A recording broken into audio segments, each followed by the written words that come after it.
पिया धन का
देख रहे हैं कि भाई जागने का काम होना है संसार में तो पैसा तो चाहिए, मांगते नहीं। जिसके अंकुर में सेवा होती है वो ये नहीं कहता रहता अजय हमारी 60-70 लाख की मिलें हैं तो तेरी मिला को क्या धूप जलाएगा, हैं? हमारा उससे क्या लेना देना। गोवर्धन ठाकुर गोवर्धन दास अबासी बंदर में रहता था। उसको पता चला कि स्वामी जी जगह जगह जागनी करने के लिए जा रहे हैं। अपनी जितनी जमीनें थी बेचनी शुरू कर दी, मकान बेचने शुरू कर दिए और ला के कुल पैसा अभी आधे बेचे और सूरत में स्वामी जी के चरणों में कि स्वामी जी ये आपका ही तो दिया था, क्या मकान उठा के मैं परमधाम ले जाऊंगा? अगर वो सुंदर साहब की सेवा में नहीं लगे तो मैं उस धन को और क्या करूंगा उन चीजों। आप इसको खर्च करके जागनी का काम करिए, मैं इतने में बाकी संपत्ति भी बेच करके चरणों में रख दूंगा। भीम श्याम बात सुने। अब चर्चा चालू है। खाली एक रामायण की कथा करने वाले नहीं है, साप्ताहिक रामायण करके पैसा लेके लंगोटा लेके झाड़ के चल देंगे। वेद वालों को वेद से, गीता वाले को गीता से, भागवत वाले को भागवत से। पहचान तो एक परमात्मा की करनी, और वो भी कौन जो खुद पार ब्रह्म अक्षरातीत हैं। तो एक दिन वेदांत पक्ष की चर्चा हो रही थी और वेद वाले अहंकार के घोड़े पे चढ़ के कहां फंसे हुए हैं, निराकार, बस उससे आगे नहीं। और उसको भी पढ़ने के लिए 14 साल लगाते हैं। भीम भाई और श्याम भट्ट दोनों वेदांताचारी, वेद हमारी उंगलियों पर, और खुद नरकों के कुंड में। सबसे दुर्भाग्य कोई हैं तो वेद को जानने वाले, क्योंकि जितना अहंकार वेद से आता है उतना किसी से नहीं। कोई समझ ले पूर्व जन्म का महापापी हूं जो मुझे वेद और इन चीजों में पढ़ना पड़ा। अब वो भीम भाई और श्याम भट्ट दोनों 14 विद्या निपुण वेदांतों के आचार्य, उनके चेलों ने जाके कहा कि महाराज ऐसे कोई महान शक्ति आई हुई है। गीता की कोई बात करता है तो 1 मिनट में उत्तम पुरुष पार ब्रह्म की पहचान कराते हैं, गीता के हिसाब से कराते हैं। क्षर अक्षर और अक्षातीत उत्तमा पुरुष से तो अन्य। और रामायण की बात होती है तो रामायण में जो राम भगवान ने कहा है उसकी पहचान निजानंद की कराते हैं। वेदों के हिसाब से 1 मिनट में एको ब्रह्म, जो सत्य ब्रह्म, ब्रह्म सत्य जगत, उस सच्चिदानंद की पहचान कराते। उन्होंने कहा है हमने सारी उम्र लगा दी और खाली वेदांत पक्ष को नहीं समझ सके, और देखें भाई चल के दर्शन तो करें, उनकी चर्चा हम भी सुने। दोनों वेदांताचारी चर्चा सुनने आ गए तो कोई ना कोई सुंदर साथ परिचय करा देता था, जी ये सूरत में वेदांताचार्य, ठीक है। स्वामी जी ने वेद पक्ष, जो संसार की सृष्टि, फिर लिखा है ब्रह्म सत्य और जगत मिथ्या, तो स्पष्ट कहा कि वेद तो सत्य कहते हैं, लेकिन वेदों के आचार्य उलट चलते हैं। वो परमात्मा को कण कण में व्यापक, और जहां तक व्यापक है उसी को ही परमात्मा मानते हैं। अब वो इतने में ही आखिर वेदांताचार्य थे, अंदर तो चौंक उठे कि जिस ज्ञान को सीखने समझने के लिए हमने उम्र गंवा दी, इन्होंने 1 मिनट में उठा करके पुड़िया हाथ पकड़ा दी। फिर बताया कि जो वेदों में कहा, वेदों को वेद मंत्रों से समझा रहे हैं। क्या? क्षरात परा अक्षरा, वेद मंत्र बता रहा हूं। क्षरात परा अक्षरा, अक्षरात परता पराति पर ब्रह्म। वही चीज के अक्षर से भी जो परे है, उरे नहीं, परे जो है वही अक्षरातीत पार ब्रह्म सच्चिदानंद है। इतनी बात सुनते साथ ही भीम भाई की नजर खुल गई कि ओहो, जो वेदों में एक परब्रह्म सच्चिदानंद कहा है, स्वामी जी उसके बिना कोई ज्ञान ही नहीं सुनाते। तो श्याम भाई को कहने लगे, ओ श्याम भट्ट, जरा अकल से इनके सामने बात करना। जो 4 वेद और 6 शास्त्र मिनटों में वर्णन कर गए, तो अपने व्याकरण के हिसाब से कोई मन गणंत श्लोक इनके सामने ना बोल बैठना, नहीं तो बस वो हो जाएगा। कहने के समय तो मैं गया हूं। अब दोनों गए घर, आपस में वेदों के हिसाब से लगे बातचीत करने लगे। कहने लगे, भाई हम तो मिथ्या से आगे है ही नहीं हमारे पल्ले। आ करके दोनों ने चरणों में शीश रख दिया। बोलो श्री प्राणनाथ और कहा, महाराज हम अपने अहंकार में डूबे थे। जिन्होंने अहंकार छोड़ना ना, 1 सेकंड पे पल्ला झाड़ते हैं। और जो कहते हमने इतनी तपस्या करके भी और सारी उम्र उसी में चूल्हे में सड़ते रहेंगे अहंकार की, वो नहीं निकल सकते बाहर। कि कृपा करके एक बार अक्षर और अक्षरातीत के भेद फिर समझा दो। स्वामी जी ने बड़ा प्यार करके उनको मिथ्या जगत, सारे ग्रंथ पुकार पुकार के कहते हैं, हर मानव, हर वस्तु और देवी देवता भी, तीर्थंकर अवतार भी, आदि नारायण महाविष्णु भी महाप्रलय में, और फिर हम उनको भगवान मान के पूजा करते हैं। करो करो, मना नहीं, पर अब वक्त आखिरत जो और जल्दी आ रहा है सिर पर, ये उस समय ना कहना पार ब्रह्म के सामने प्राणनाथ जी सामने बैठे होंगे। तुमने कहना है कि हमको किसी ने बताया नहीं, हम खड़े हो जाएंगे और कहेंगे, और तुमको कहने नहीं देंगे कि प्राणनाथ जी और उनके साथी आए थे और हमको किसी ने बताया नहीं। बताना है बस। हम ये नहीं तुम्हें कहने, कभी नहीं मंदिर में हमारे मुख से ये सुनोगे किसी धर्म की निंदा नहीं, किसी देवी देव की निंदा नहीं, पर सत्य को सत्य और झूठ को झूठ कहना कोई पाप नहीं होता। आप अज्ञान में फंसे हो, अभी अंधकार की चद्दर तुम्हारे ऊपर है। मुख से कहते हो ब्रह्म सत्य है, पर उसकी खोज कभी की नहीं। ये कलयुग है जिसमें सब ग्रंथों में लिखा था कि कलयुग में वह पूर्ण ब्रह्म सच्चिदानंद खुद आकर अपने साथ वो ज्ञान भी लाएगा जिसको सुनकर सारा सब इंसान उसके स्वरूप की पहचान कर जाएगा।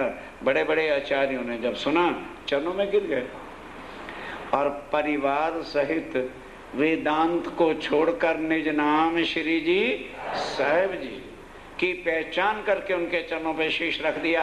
एक व्यास गोविंद जी। अब और सुन लो, अब कोई भागवत वाला आता है तो भागवत से सारे भेद बताते हैं, नित्य वृंदावन गौलोक के भेद बताते हैं, तो व्यास गोविंद जी वल्लभाचार्य मार्ग के गोसाई जी यानी आचार्य, वल्लभाचार्य मार्ग के जो आचार्य गुरु होते हैं ना, उनको गोसाई जी कहते हैं। उन्होंने भी चर्चा सुनी, वो हैरान हो गए। तो एक मोहनलास दलाल था, ध्यान से समझने की बात है। वो पहले वल्लभाचार्य मार्ग का मानने वाला था।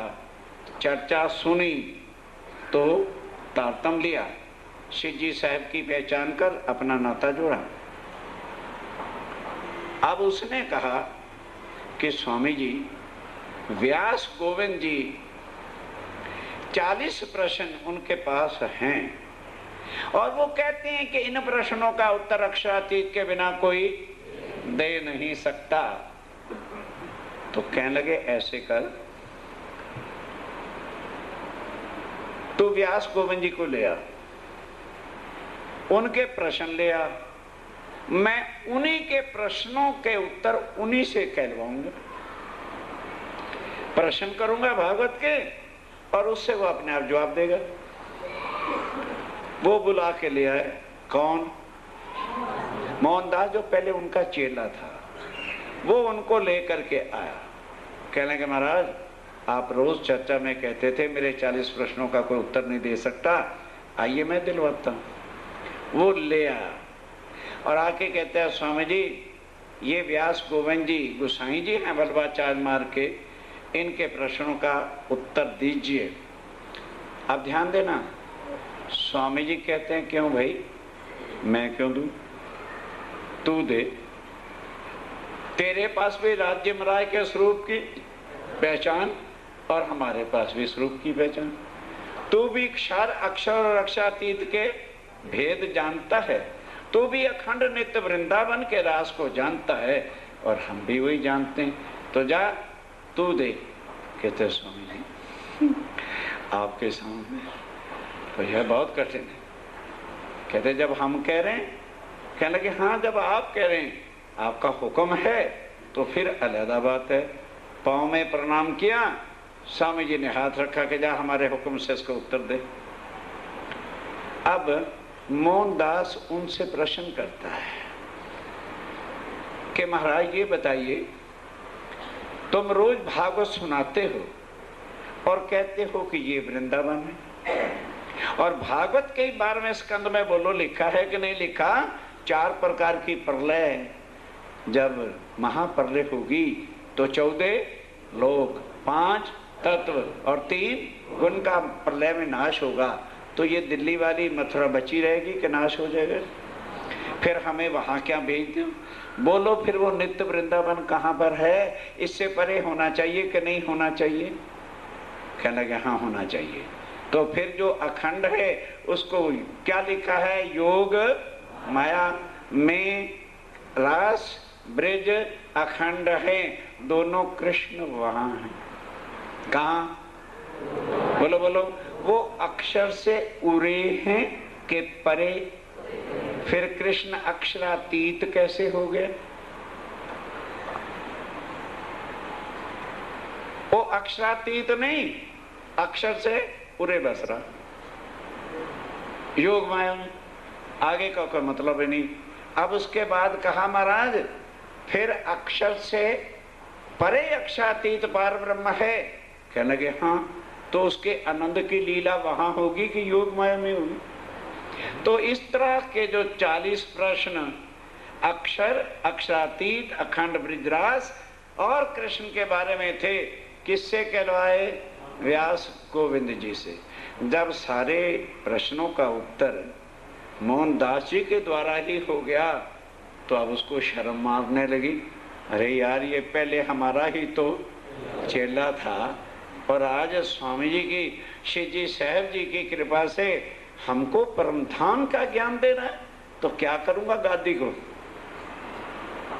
गादी को क्या करूंगा मैं?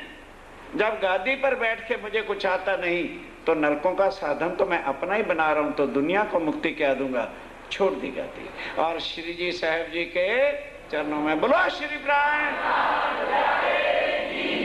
ये है चर्चा सुनने का ढंग।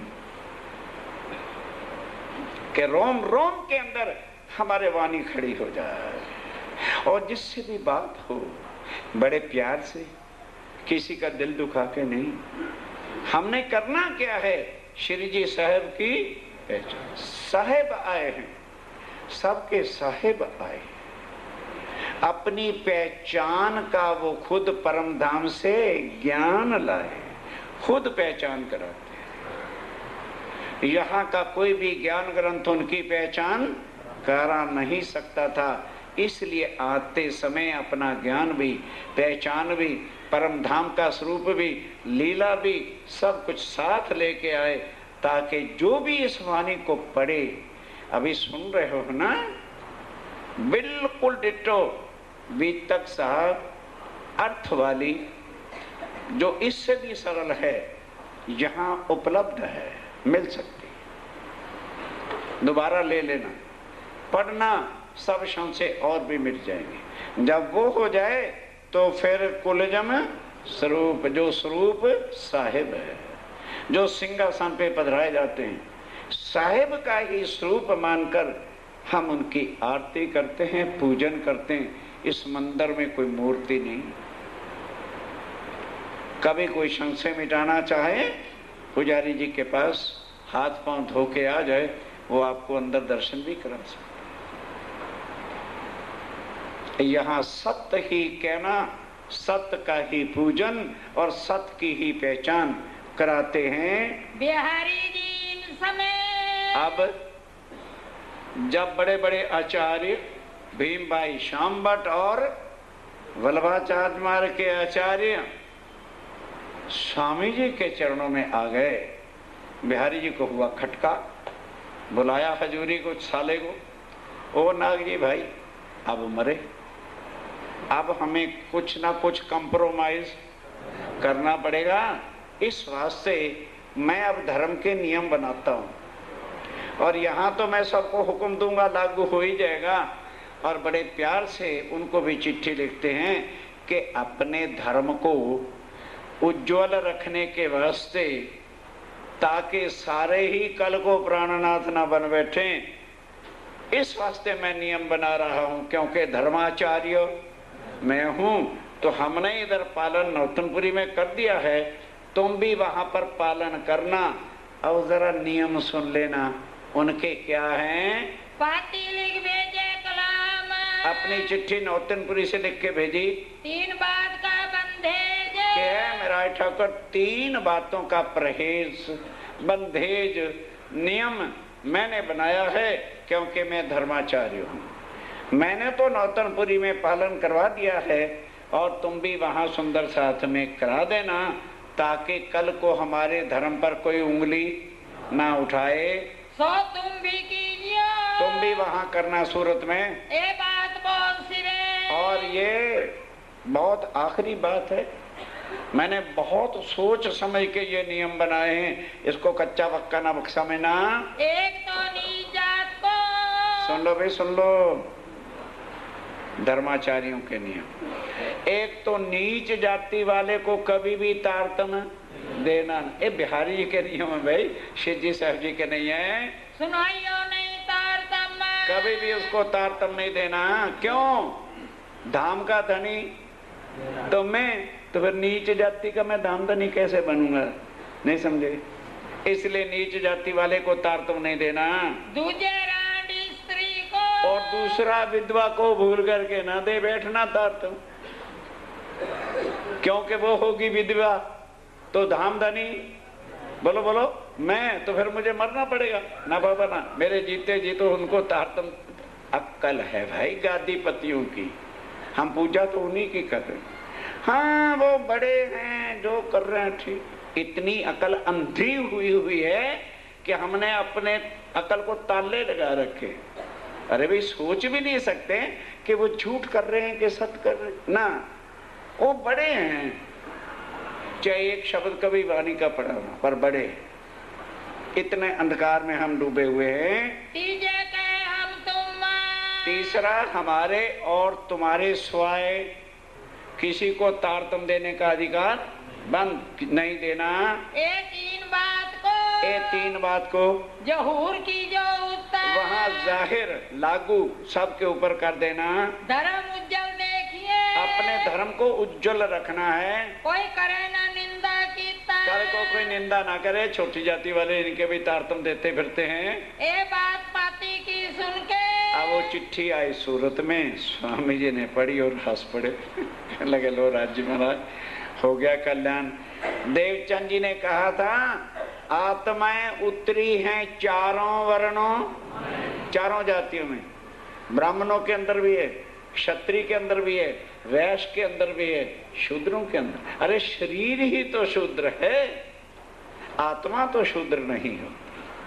आप सुनना स्वामी जी क्या उत्तर देते हैं। श्री जी लिखी खबर स्वामी जी बड़े प्यार से कहते हैं, सतगुरुदेव चंद जी की गादी पर विराजमान बिहारी जी महाराज, मैं उत्तर दे रहा हूं, बुरा ना मानना। नंबर 1, बाहर की अक्ल छोड़ के,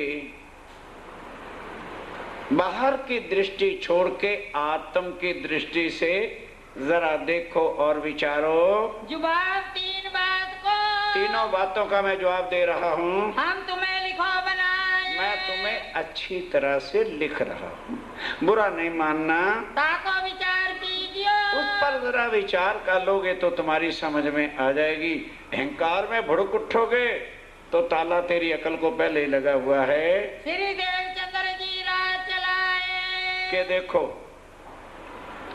धर्म के नियम उसी को बनाने का अधिकार होता है जिसने धर्म को चलाया। ना तुमने धर्म चलाया है और ना मैंने चलाया, इसलिए ना तुम्हें कोई नियम बनाने का अधिकार है ना मुझे। तो देवचंद जी की नजर कहां पर थी। एक दिन वो गांग जी भाई जी के घर बैठ के चर्चा सुना रहे थे, तुम वहां पर मौजूद थे और मैं भी वहां मौजूद था। तो एक मुसलमानी, याद होगा प्रसंग सबको, एक तो वो विधवा थी, पति मरा हुआ था, दूसरा वो नीच जाति की थी। उसकी आवाज सुनकर तुरंत उसको बुलाया था और उसकी आत्म के हिसाब से उसको तुरंत तारतम देके सुंदर साथ की सेवा में लगा दिया था। तो फिर बोल, जो हमारी आत्माएं जिन्होंने उस समय ऐसा मांग कर ली होगी कि वहां नीचे जाति वाले कैसे रहते होंगे, भंगी क्या करते होंगे, उन आत्मा को राज्य ने उसमें उतारा है। तो फिर यदि जाति पाति और शरीर से देखेंगे तो हमारा कभी भी काम पूरा होने वाला नहीं है। और उन्होंने क्या कहा था, अखंड। ध्यान दो कि ये जो ब्रह्मवाणी है ये क्या है, अखंड है। और यदि मैं और तुम दोनों तारतम सुनाएं और किसी को सुनाने का अधिकार ना दें तो तुमने भी एक दिन शरीर छोड़ना है और मैंने भी छोड़ना है। उसके बाद फिर तारतम सुनाना बंद, तो सारी दुनिया को कैसे ब्रह्मवान ज्ञान पहुंचेगा। या लीला के प्रताप से, इस वाणी की कृपा से, प्रताप से, शक्ति से होए बक्का ब्रह्मांड, ये ब्रह्मांड को अखंड होना है। बोलो श्री प्राणनाथ। ये वो ज्ञान है जो हर मानव को जन्म मरण से छुड़ाता है, पर कामल गुरु चाहिए। खुद सतगुरु कहलाने वाला नरकगामी है और तुम्हें भी नरक में लेके जाएगा। हरिद्वार की चर्चा के बाद पद्धति हमारी क्या है, अर्थ सहज छपवा दी गई है, सबको मिल जाएगी। कि उन्होंने हमें भटका के कह रखा हम सतगुरु हैं, पूरे गुरु हैं, वो नरक जाने वाले जो ब्रह्मा जी के वाणी के विरुद्ध चलते हैं। क्या कहा, इस वास्ते हे बिहारी जी महाराज ये नियम तुम ही पालन कर सकते हो। मैं सुंदर साथ को छूट देता हूं कि जिसको अक्षरातीत पार ब्रह्म की पहचान हो जाए और पहचान कराने की शक्ति हो। वो जिसको चाहे पहचान करा के तारतम्य दे सकता है, क्योंकि एक शरीर तो एक ना एक दिन खत्म होगा। तो क्या सब दुनिया फिर और शरीर पर बंधे रहेंगे क्या? जित होए अंकुर निज धाम को, जित होए अंकुर परम धाम की आत्म हो, तड़प उठे चाहना हो, अभिलाषा हो, तो उसका संबंध श्री जी साहब जी के चरणों में जोड़े, तारतम दे दे। जिन्हें ऊंच नीच ना चिता, और वहां पर कभी भी ऊंच नीच, गरीब अमीर, छोटा बड़ा गिनना नहीं चाहिए। एरा श्री देवचंद्र जी है। ये रास्ता सतगुरुदेव चंद जी के अंदर बैठ के अक्षरातीत राज्य महाराज ने बताया है। कई आत्म दृष्टि की, आत्म दृष्टि की देखो तो आत्मा ना नीच है, ना ऊंच है, ना छोटी है, ना बड़ी है। ये धर्मों के बंधन जो हैं शरीर को हैं, आत्मा धर्म और कर्म से अलग है। श्री देवचंद्र जी है। ये रास्ता सतगुरुदेव चंद जी ने दिखाया है, हमको तुम आगे दे दिखाए, और मेरे और तेरे सामने दोनों को दिखाया था। सोई तुम सब साथ को, इस वास्ते कृपा करके वही तुम सब सुंदर साथ को बताओ। अब वही दियो बताए, वही बताओ जो सतगुरुदेव चंद जी का रास्ता है। अपने मन माने अर्थ मत चलाओ, साथ सबे उतरे हो, क्योंकि सब ध्यान से सुनो अब भाई, सब परम धाम की आत्माएं कहाँ उतरी हैं? चारों वर्णों में आए, चारों वर्णों में आई। ब्राह्मणों में भी है, क्षत्रियों में भी है, शूद्रों में भी है, और वैश्य। ये चार वर्ण तो शरीर के है ना, आत्मा इनसे परे की बात है। ए बंदेज बंदेज से, हे बिहार जी महाराज, अगर ये बंदेज हम लगा देंगे होए अकारयताएं, तो अपना ज्ञान कभी आगे फैलने वाला ही नहीं है। इन बात की हकीकत, इस तरह की हकीकत लिखो जवाब बिहारी जी। बिहारी जी को आप श्री जी साहब जी ने चिट्ठी लिख करके भेजी, और भेजी किताब कलश की, और 3 किताबें पहले उतरी थी हबसे जेल में। कौन कौन सी? रास, प्रकाश और खटुती। अब यहाँ कलश उतरी सूरत में, तो वहां राज्य ने इस चक्कर को ही खत्म कर दिया। खुद क्या लिखते हैं उसमें वाणी पढ़ोगे सब कुछ पता लग जाएगा। इंद्रावती के मैं अंगे संगे, कि मैं कहाँ हूँ? मैं गद्दियों पे नहीं हूँ। गद्दियों पे पूजा करने, मत्था टेकने मत मरो, मत जाओ वहां पर। इंद्रावती के मैं अंगे संगे, इंद्रावती मेरा अंग। अब मैंने इंद्रावती का तन धारण किया हुआ है, उसके तन में मैं बैठा हुआ हूं। जो अंग सौंपे श्री इंद्रावती, जो उसके ही तन को प्राणनाथ जी समझ के, श्री जी साहब समझ के अपने को अर्पण करेगा, ताए प्रेमे खिलाऊं उसको सब सुख जो है मैं परम धाम के दूंगा। फिर क्या कहते हैं? वो नहीं सुख लेता तन, सुख देऊं सुख ले आऊं, सुखें जगाऊं साथ। इंद्रावती को खाली उपमा दई मैं अपने, बस उसके तन में बैठकर जो लीला करता हूं वो मैं ही करता हूं। खाली मैंने उसका एक नाम, टाइटल उसको दे रखा है, लेने मसनंद खबर।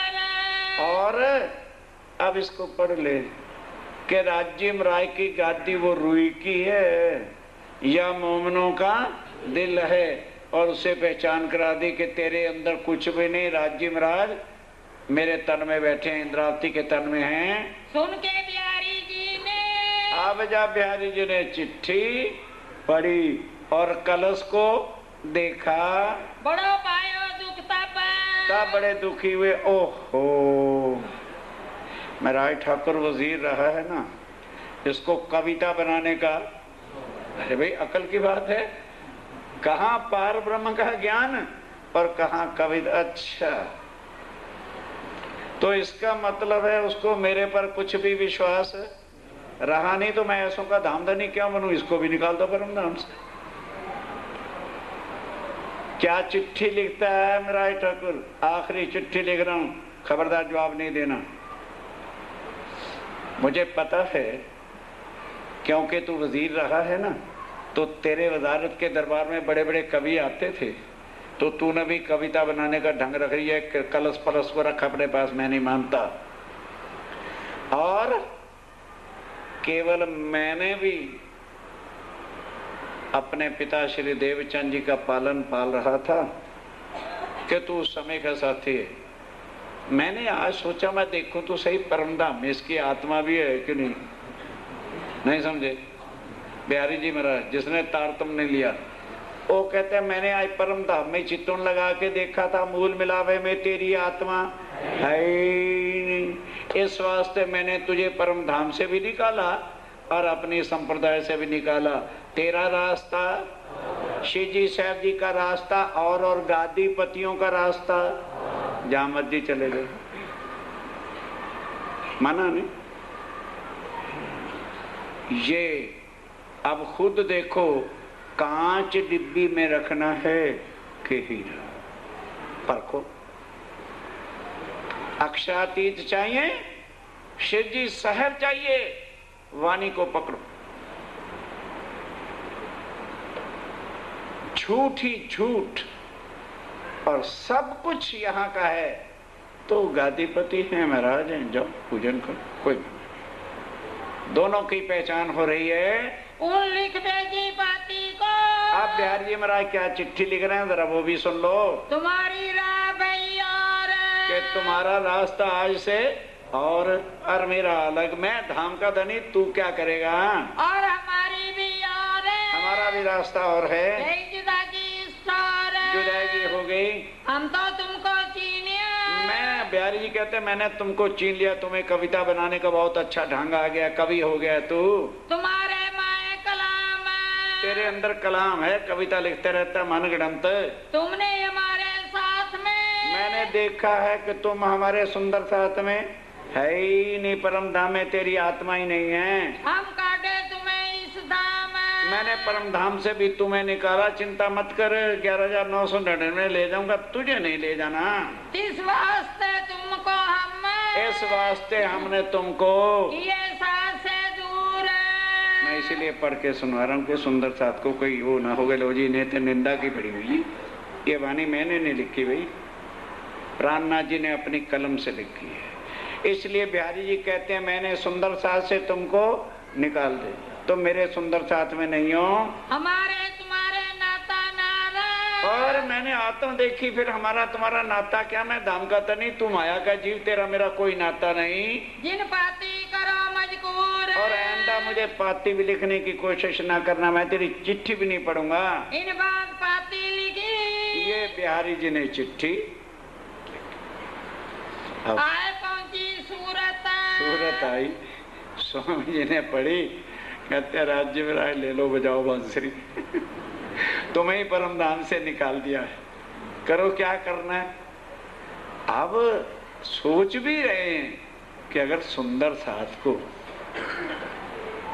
ये चिट्ठी पढ़ाऊंगा तो वो क्या कहेंगे कि भाई अच्छा इनका पार ब्रह्म का ज्ञान है, इनकी आपस में ही ढकपटक ही हो चल रही, चिट्ठी किसी को बताई नहीं, लेके बैठे हैं, सोच रहे हैं।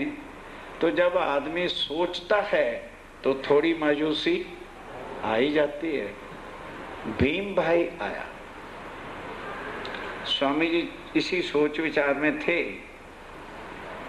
भीम भाई पड़क समझ गया कि नहीं, आज कुछ ना कुछ बात, जिनका स्वरूप सदा हंसमुख और सुंदर साथ को देख के खिलखिलाता है, आज उनके चेहरे पर मायूसी आया।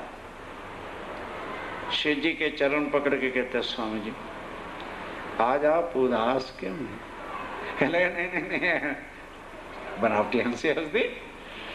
मैं स्वामी जी इससे काम चलने वाला है, वो तेज, वो नूर, वो मुस्कुराहट आज नहीं। बताओ क्या बात? कहने लगी क्या बताएं? ले पढ़ ले, पढ़ ले। कहने लगे जी यही तो हम चाहते थे, जो हुआ है देर से हुआ, हम पहले ही चाहते थे कि झूठ एक तरफ हो जाए और सुंदर साथ को सत्य की पहचान। अब ये तुम्हारा काम नहीं, अब ये मेरा काम है। ध्यान दो, यहां तो भड़काते हैं ना उल्टा। भीम भाई जी ने सबको इकट्ठा किया, सब सुंदर साथ को बैठ के बताया कि ना हमारा मतलब महराज ठाकुर से है और ना हमारा मतलब बिहारी जी से है, हमारा मतलब सच्चिदानंद श्री राज्य महाराज और श्यामा महारानी से है। उनके शरीर छोड़ने के बाद जिस तन के अंदर वही दर्द, वही प्रेम, वही सुंदर साथ की तड़प है, तो उस तन में राज्य महाराज बैठे हैं। और जिनके अंदर झूठ अहंकार है, उससे हमारा कोई मतलब नहीं। अब दोनों की तुलना करो। अगर बिहारी जी के अंदर राज्य और श्यामा जी महाराज बैठे होते तो वो किसी भी सुंदर साथ को ठुकराते, बल्कि नयों को गले लगाते। भीम जी ने प्रश्न किया, बताओ क्या बिहारी जी ने किसी नए सुंदर साथ को परम धाम की पहचान करा के तारतम दिया? सबने कहा जी नहीं, बल्कि जो पहले विश्वास रखते थे उनको भी धर्म से। और महराज ठाकुर वजीर के लड़के थे, पत्नी को छोड़ा, जेल में गए, सुंदर साथ के वास्ते फांसी का हुक्म झेला, फकीरों की तरह से घर घर जाते हैं, भूखे रह रह करके आत्माओं को जगाते हैं। इनको क्या दर्द है, इनको क्या तकलीफ है? इनके अंदर ही अक्षरातीत बैठे हैं। केवल उन्होंने देवचंद नाम वाला तन बदला है और इस तन में बैठ के साक्षात तन की पहचान नहीं कराते। परम धाम अपने मूल में लावेगी और सुंदर साथ के संबंध को बता रहे हैं। बोलो आज से तुम्हारा फैसला क्या है? सब ने फैसला किया कि आज के बाद हम कभी भी नौतनपुरी जाएंगे नहीं और झूठ की गादियों पर कभी भी मत्था नहीं टेकेंगे।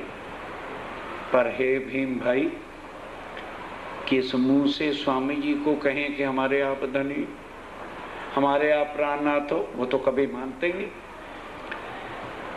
कहने लगे ये फिर तुम्हारा काम नहीं, तुम मेरा साथ निभाओ, मैं जानू और स्वामी जी। तब सब मिलके कहाँ आए? स्वामी जी के। इतना भी यार आप लोग सुन के बात नहीं पकड़ पाते। और मीटिंग अलग हुई थी, फैसला करके आए। और भीम भाई अब आके स्वामी जी से प्रश्न करता है, कहता है स्वामी जी आप परम धाम का ज्ञान सुनाकर हमें अक्षातीत पारब्रह्म सच्चिदानंद और श्यामा जी की पहचान कराते हैं कि झूठ की? कहते भाई सच्चिदानंद। कहने लगे तो ये बताओ, जिस तन के अंदर अक्षातीत राज्य और श्यामा जी बैठे होंगे वो सुंदर साथ से प्यार करेगा या जो सुंदर साथ बने हुए उनसे घृणा करके गरीबी अमीरी के हिसाब से बाहर निकालेगा? कहने वो तो प्यार करेगा। तो कहने लगे फिर हमें जो बार बार बिहारी जी धाम धनिया, बिहारी जी धाम धनिया भेजते हो खाली रूई की गद्दी की पूजा कराने के लिए, मैं प्रश्न करता हूं स्वामी जी आप बताइए, उन्होंने देवचंद जी के बाद कितनों को तारतम दिया? बल्कि जो सुंदर साथ थे उनको धर्म से, और आपने कितने कष्ट सहे। जेलों में आप गए, किन के लिए गए? फांसी के तख्ते पर चढ़ने को तैयार हो गए, किन के लिए? दर दर में ठोकरें खाते फिरते हो भूखे प्यासे, किन के लिए? आज से हम सब सुंदर साथ का निर्णय है, हमने पहचान लिया है बिहारी जी रूई की गादी पर बैठे हैं, राज्य और श्यामा जी बैठक तुम्हारे अंदर है, आज से तुम ही हमारे धाम के। सब सुंदर साथ ने जयकारा बोला, और श्री जी के चरणों पर गिर पड़े। बोलो श्री प्राणनाथ। चलो पाती का जवाब। अब इस निर्णय के बाद अंतिम चिट्ठी बिहारी जी को स्वामी जी लिखते हैं, जरा ध्यान से सुनो। लिख भेजे कलाम। क्या लिख करके भेजा? तुम हमको काटे साथ से। कि हे बिहारी जी महाराज, अब नहीं लिखा था आमदनी, अब क्या लिख दिया? हे बिहारी जी महाराज, तुमने मुझे धर्म से निकाला, मुझे कोई चिंता नहीं। आगे भी मैं सतगुरु महाराज जी के मेहर से, उस धामधनी की मेहर से सवानी का प्रचार कर रहा था, पर तू गुरु पुत्र था इसलिए मैं तेरा मान रखता रहा। आज तू मेरे से अलग खुद हुआ है, मैंने अलग नहीं किया। तो सतगुरु महाराज जी का फरमान लेकर मैं सुंदर साज की जागनी अपने कंधों पर बोझ लेता हूं। नंबर 2, ध्यान दो भाई, तुमने ये लिखा है कि मैं सबका प्राणनाथ बनना चाहता हूं और मैं पैसे ही इकट्ठा करना चाहता हूं। ध्यान दो, अब अभी वो भाई ढूंढ के रखो, यदि मैं निकलूंगा तो, यदि ये लक्ष्य लेके मैं या कोई भी अपनी पूजा कराने के लिए या पैसे से कोई किसी की आत्मा जगाने निकलेगा तो कभी भी कोई काम पूरा। और यदि उस धामधनी का फरमान सतगुरु महाराज जी का शीश पे चढ़ा के मैं जागनी के काम के लिए निकलूंगा तो इस दुनिया के 14 तबक में किसी की शक्ति नहीं होगी जो मेरे बढ़ते हुए कदम को रोकेगा। जो हम स्वार्थ को, अगर मैं स्वार्थ को, एक शब्द को सुनो, अगर मैं कई जगह स्वार्थ लेकर के जाऊंगा, दौड़ करेंगे इतना, कोई भी दौड़ करेगा तो सीधा कबू ना होएगा। उसके हाथों से कभी भी कोई आत्मा जागृत नहीं होगी। हम जाएंगे तीता, जहाँ भी मैं जाऊंगा, और साथ के वास्ते, और यदि सुंदर साथ की आत्मा के जगाने के काम से जो हम करत मेहनत, जो मैं अब भी मेहनत कर रहा हूँ, तो हमारे सीधा होएगा। तो मेरा बढ़ता हुआ कदम कोई रोक सकेगा। जहाँ कदम रखूंगा कठिन से कठिन कार्य भी जो है मेरे धामधनी सिर पर खड़े करते चले जाएंगे।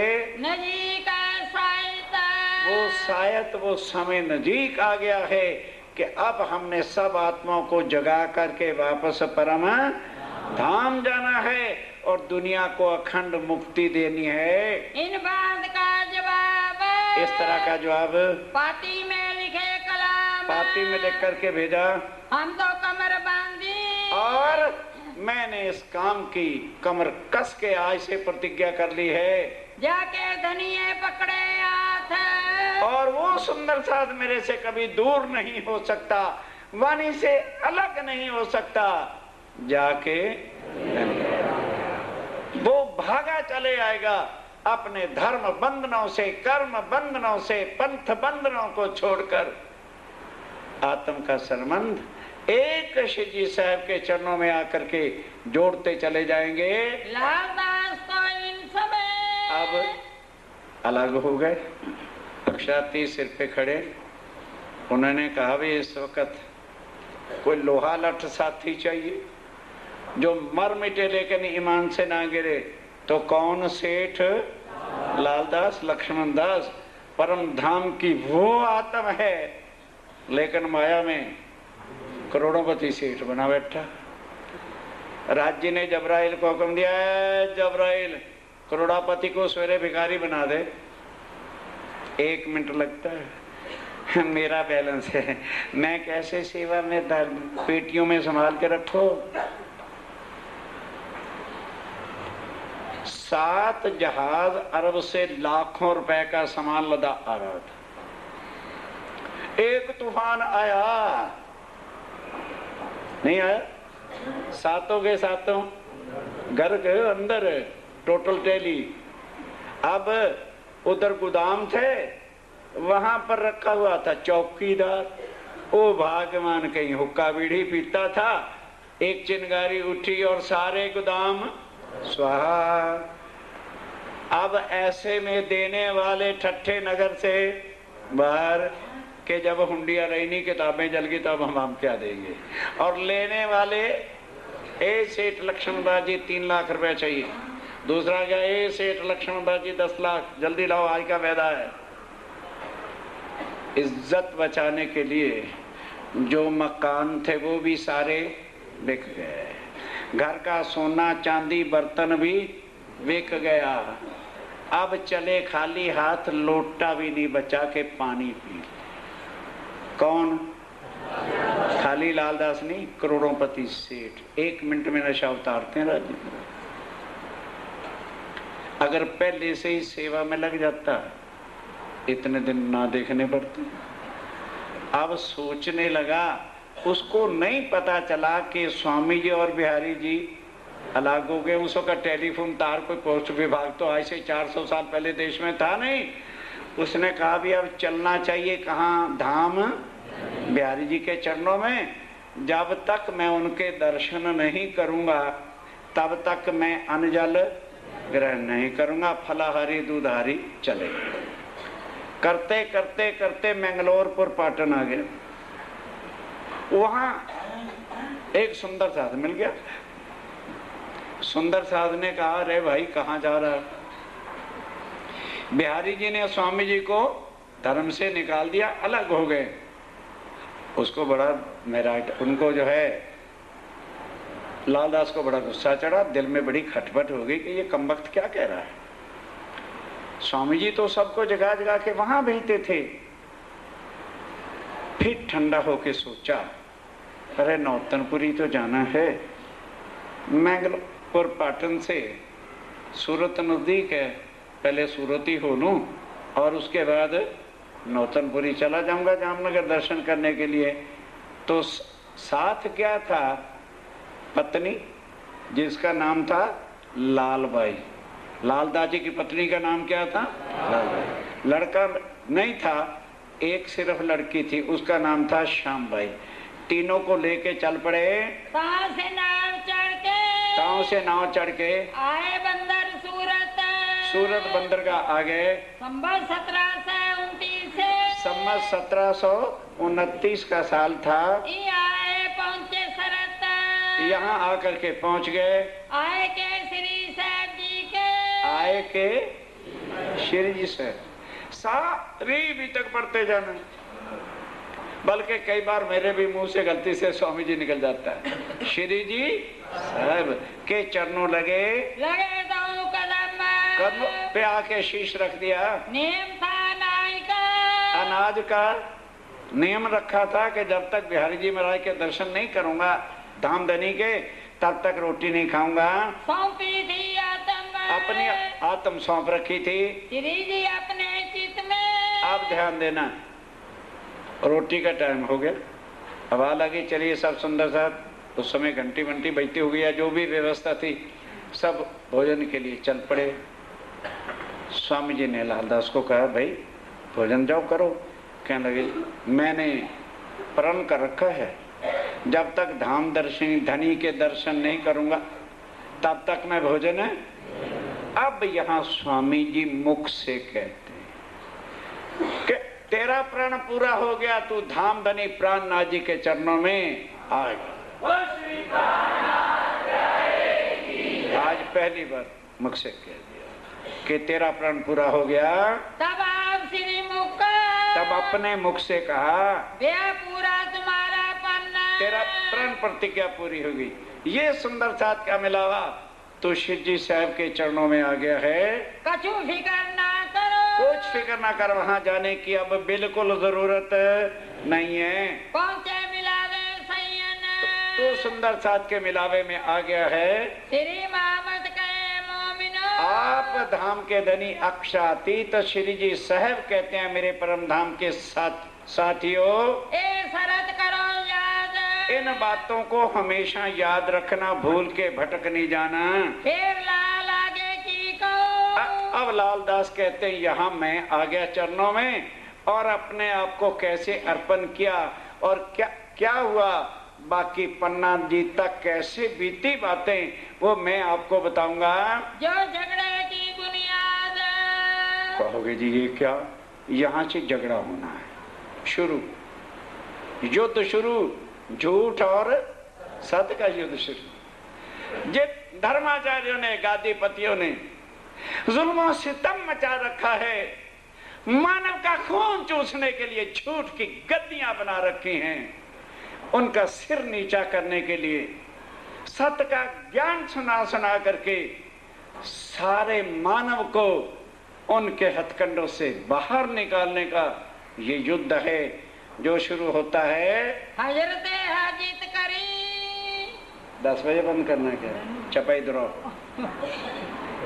श्री मोहम्मद कहे मोमिनो, श्री मोहम्मदी कहे मोमिनो, ए शरत करो याद, ये शर्त करो याद, फिर लाल आगे की कहूँ, फिर लाल आगे की कहूँ, जो झगड़े की बुनियाद, जो झगड़े